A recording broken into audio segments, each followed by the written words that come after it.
Assalamu alaikum, bonjour et bienvenue à tous et j'espère sincèrement que vous allez tous bien. Parmi les personnes qui parlent beaucoup ces derniers temps, qui parlent même trop, eh bien on trouve très souvent donc Zainab El-Razoui ainsi que ses frères Majid Oukacha ou encore Éric Zemmour.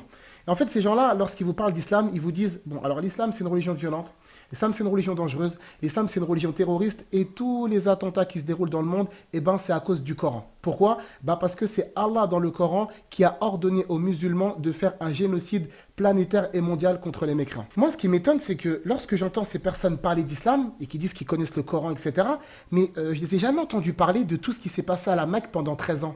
Parce que moi, quand je lis le Coran, par exemple, je vois dans la sourate 8, verset numéro 26, que les musulmans étaient persécutés et qu'ils vivaient dans la peur, une peur justement qui les a poussés à craindre de se faire enlever et kidnapper. C'est la même chose qu'on verra également dans la sourate 24, verset numéro 55, les musulmans vivaient dans la peur. Lorsque je regarde la sourate 28, verset numéro 57, il y avait des gens qui reconnaissaient la véracité de l'islam, mais en fait, par crainte de représailles, eh bien, ils ne se sont pas convertis. Donc les gens vivaient dans la peur à l'époque. C'est la raison pour laquelle, pendant 3 ans, le prophète Mohammed, que la paix divine soit sur lui, n'a pas fait de prêche publique de crainte des représailles. Le premier verset qui annonce une prédication claire et officielle se trouve dans la sourate 15, verset numéro 94, et ça vient après 3 ans de révélation. Lorsqu'on parle du prophète Mohammed, mais j'aimerais que vous nous parliez aussi des nombreuses persécutions qu'il a vécues. Notamment après la révélation dans la sourate 26, verset 214, Wa anzir ashiratak al-aqrabin, eh bien, lorsqu'il a commencé à appeler, eh bien, sachez qu'il a été persécuté, le prophète Mohammed, notamment par son oncle, notamment par la femme de son oncle qui déposait des grosses épines justement afin que le prophète Mohammed tombe, se blesse, etc.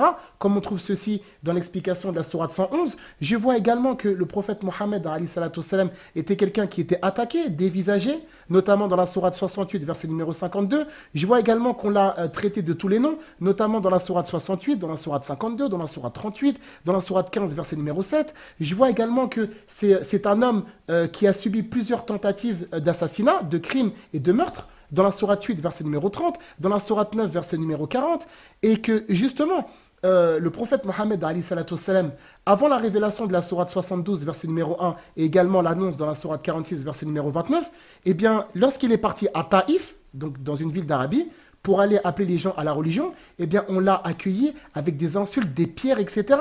On l'a jeté, enfin, on l'a repoussé à coups de pierre. Et ça, c'est des choses que j'entends pas.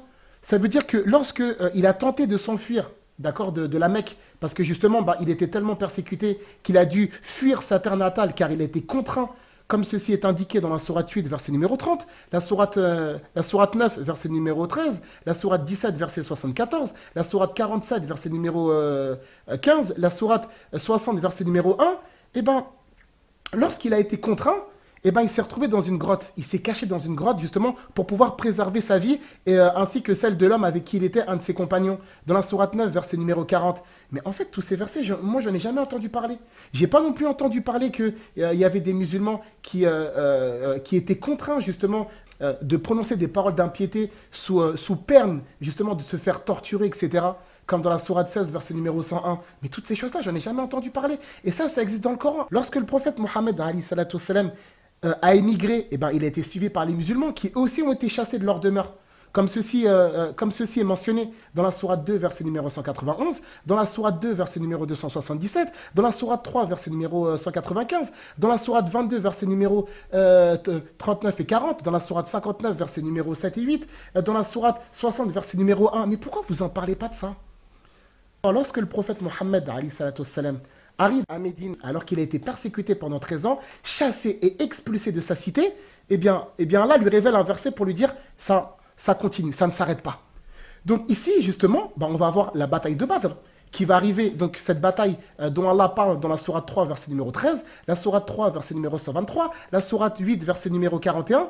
C'est normal vu que c'est les polythéistes qui ont cherché cette guerre, c'est eux qui l'ont déclenchée. La seconde guerre, qu'on appelle la bataille de Uhud, dont Allah parle dans la sourate 3 à partir du verset numéro 151, encore une fois, c'est les polythéistes qui sont venus chercher la guerre. C'est la raison pour laquelle c'est ça qui est intéressant. En fait, c'est votre hypocrisie à cacher ces types de versets. Pourquoi vous ne parlez pas, par exemple, que on peut voir dans la sourate 9, verset numéro 13, que c'est les polythéistes qui ont attaqué le prophète Mohammed en premier. Dans la sourate 9, verset 36, que justement que les polythéistes combattent tous les musulmans sans exception. Sourate 9, verset numéro 74, que justement des hypocrites ont essayé de tuer le prophète Mohammed, alayhi salatu wassalam.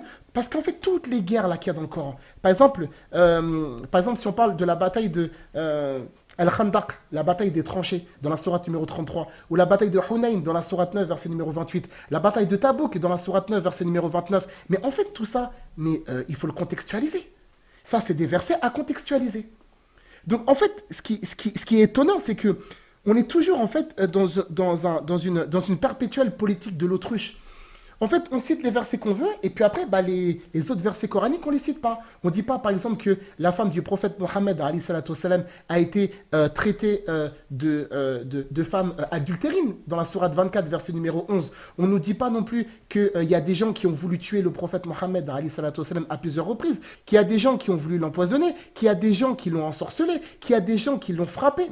Quand dans le Coran, Allah nous dit que des gens cachent la vérité, on nous dit c'est faux. Ben non, on voit bien que 15 siècles après, vous continuez de mentir, vous continuez de faire de la calomnie, vous continuez de faire de la désinformation. Parenthèse, les musulmans, apprenez votre religion.